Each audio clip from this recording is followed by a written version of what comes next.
आप में से कई लोगों ने ये फील किया होगा कि पूरा दिन बीत जाने के बाद जब आप सोचते हैं कि आज क्या क्या किया, तब आपको पता चलता है कि आज आपने सारे ज़रूरी कार्यों को छोड़ दिया है। ऐसा दो रीज़न की वजह से हो सकता है।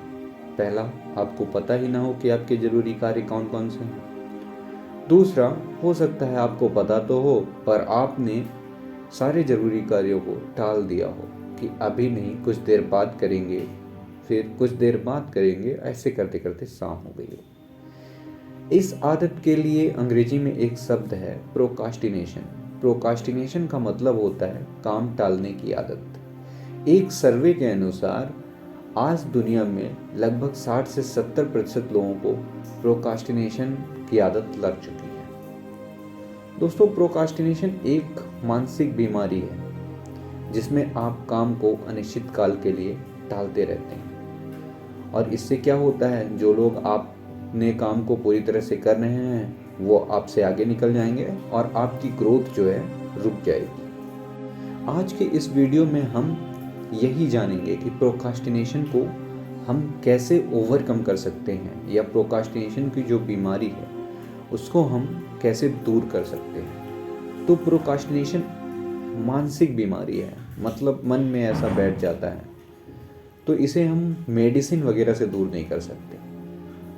मैं आपको प्रोकास्टिनेशन से ओवरकम करने के 3 स्टेप बताऊंगा। अगर आप उन स्टेप्स को फॉलो करते हैं तो आप अपने सभी ज़रूरी कामों को सही समय पर कर पाएंगे और इसके साथ साथ आप अपनी ग्रोथ को 2 गुना कर पाएंगे।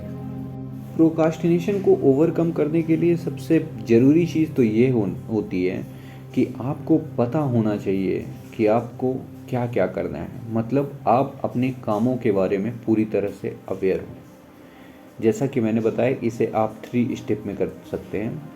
तो आइए जानते हैं पहले स्टेप में क्या करना है। पहले स्टेप में आपको एक रात पहले एक नोटबुक में लिख लेना है कि अगली सुबह आपको कौन कौन से काम करने हैं, जो भी ज़रूरी काम हो। मतलब दिन के सारे कामों को आपको लिख लेना है। इससे फ़ायदा यह होगा कि आप अगली सुबह यह सोचने में कि क्या क्या करना है अपनी एनर्जी और टाइम वेस्ट नहीं करेंगे। हर काम को पर्टिकुलर टाइप में लिखना है।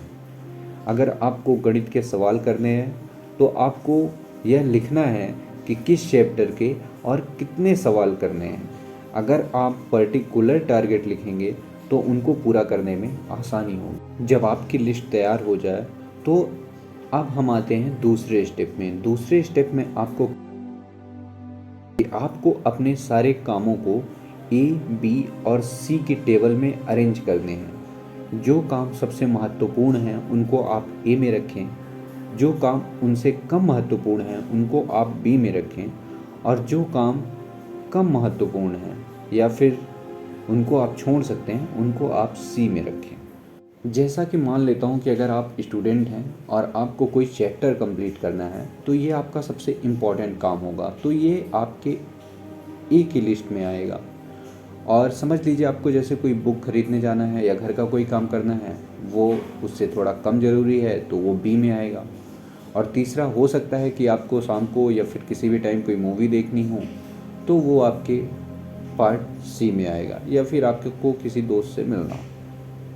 अगर आप यहाँ तक आ गए हैं तो इसके बाद आता है स्टेप 3। स्टेप 3 में आप सुबह उठने के बाद सबसे पहले सेक्शन ए में लिखे कामों को करने का प्रयत्न करें, और जैसे जैसे आप कामों को करते जाएं, आपके कार्य पूरे होते जाएं, तो उन कार्यों को आप काटते जाएं पेन या पेंसिल से। उससे क्या होगा कि आपको सेंस ऑफ एकम्प्लिशमेंट मिलेगा, मतलब आपको लगेगा कि काम पूरे हो रहे हैं। ऐसे ही ए के काम को पूरा करने के बाद आप बी के काम को पूरा करें और सी के काम को पूरा करें।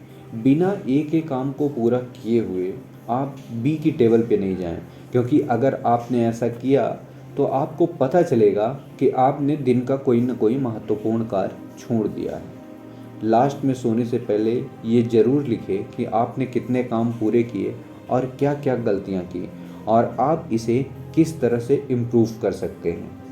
अगर आप इस प्रोसेस को फॉलो करते हैं तो विद इन अ मंथ आपकी प्रोडक्टिविटी 200% बढ़ जाएगी।